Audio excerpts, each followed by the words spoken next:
اعوذ باللہ من الشیطان الرجیم بسم اللہ الرحمن الرحیم۔ ناظرین، جو میرا آج کا ٹاپک ہے وہ حضرت ایوب علیہ السلام کی آزمائش اور آپ کا صبر۔ ناظرین، حضرت ایوب علیہ السلام حضرت ابراہیم علیہ السلام کی اولاد میں سے ہیں۔ آپ علیہ السلام کا شمار بھی ان مشہور انبیاء میں ہوتا ہے جنہوں نے تکلیف پہنچنے پر بڑے صبر کا مظاہرہ کیا۔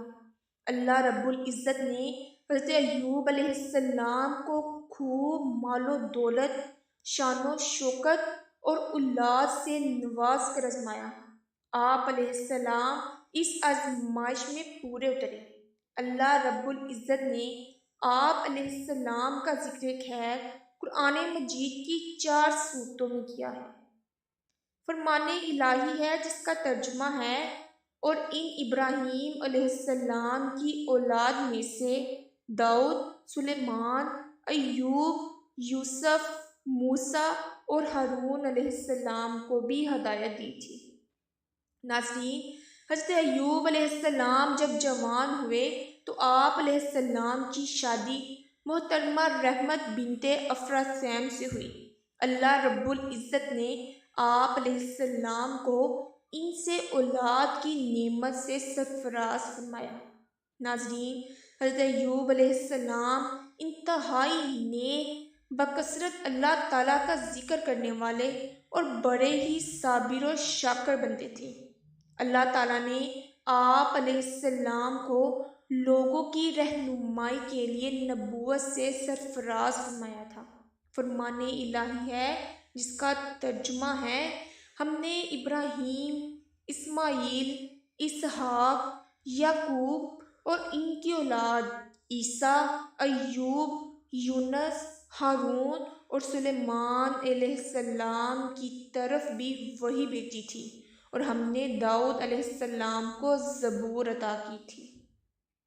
ناظرین، حضرت ایوب علیہ السلام کو اللہ رب العزت نے خوب مال و دولت اور اولاد سے نوازا تھا۔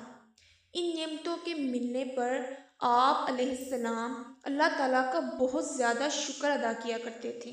اللہ تعالیٰ نے آپ علیہ السلام کو مسائل میں مبتلا کر کے آزمایا۔ آپ علیہ السلام کی ساری دولت جاتی رہی، اولاد بھی فوت ہو گئی اور گھر بار بھی ویران ہو گیا، لیکن اس کے باوجود بھی آپ علیہ السلام اللہ تعالیٰ کی رضا کے لیے صبر سے کام لیتے رہے اور کبھی شکوہ نہیں کیا۔ آزمائش کی مدت طویل ہوتی گئی، یہاں تک کہ دوست احباب بھی ساتھ چھوڑ گئے اور آپ علیہ السلام سے دور رہنے لگے۔ صرف آپ علیہ السلام کی زوجہ نے آپ کا ساتھ دیا، وہ آپ علیہ السلام کی ضروریات پوری فرماتی۔ آپ علیہ السلام کی وفادار بیوی اجرت پر دوسروں کے کام کر کے آپ علیہ السلام کے لیے کھانے پینے کا بندوبست کیا کرتی تھی۔ اسی آزمائش میں 18 سال گزر گئے۔ حدیث رسول ہے، سب سے سخت آزمائش انبیاء کرام علیہ السلام پر، پھر لوگوں میں سے سب سے زیادہ نیک لوگوں پر، اس کے بعد جو ان سے کم درجہ کے ہوں ان پر آتی ہے۔ انسان پر اس کے دین کے مطابق آزمائش آتی ہے۔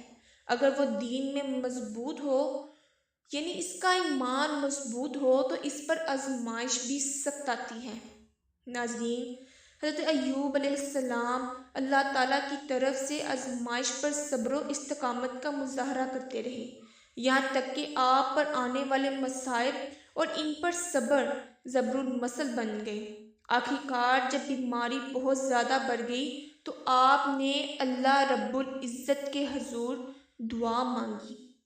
ترجمہ ہے، یا اللہ، مجھے تکلیف دہ بیماری لگ گئی ہے اور آپ سب سے زیادہ رحم کرنے والے ہیں۔ اے میرے رب، بے شک شیطان نے مجھے سخت تکلیف اور پریشانی میں مبتلا کر دیا ہے۔ ناظرین، جب حضرت ایوب علیہ السلام نے بارگاہ الہی میں گر گرا کر اپنی صحت اور مصائب سے دور ہونے کے لیے دعا مانگی تو اللہ رب العزت نے آپ علیہ السلام کی دعا قبول فرماتے ہوئے فرمایا کہ جہاں آپ تشریف فرما ہیں وہیں اپنے پاؤں کو زمین پر ماریں، اس سے ایک چشمہ جاری ہو جائے گا جس سے آپ غسل کریں، بیرونی سب بیماریاں دور ہو جائیں گی، اور اسی چشمے کے پانی کو پیئیں، اندرونی بیماریوں سے شفا مل جائے گی۔ چنانچہ حضرت ایوب علیہ السلام نے ایسا ہی کیا، اللہ رب العزت نے آپ علیہ السلام کو صحت کاملہ عطا فرمائی۔ سبحان اللہ۔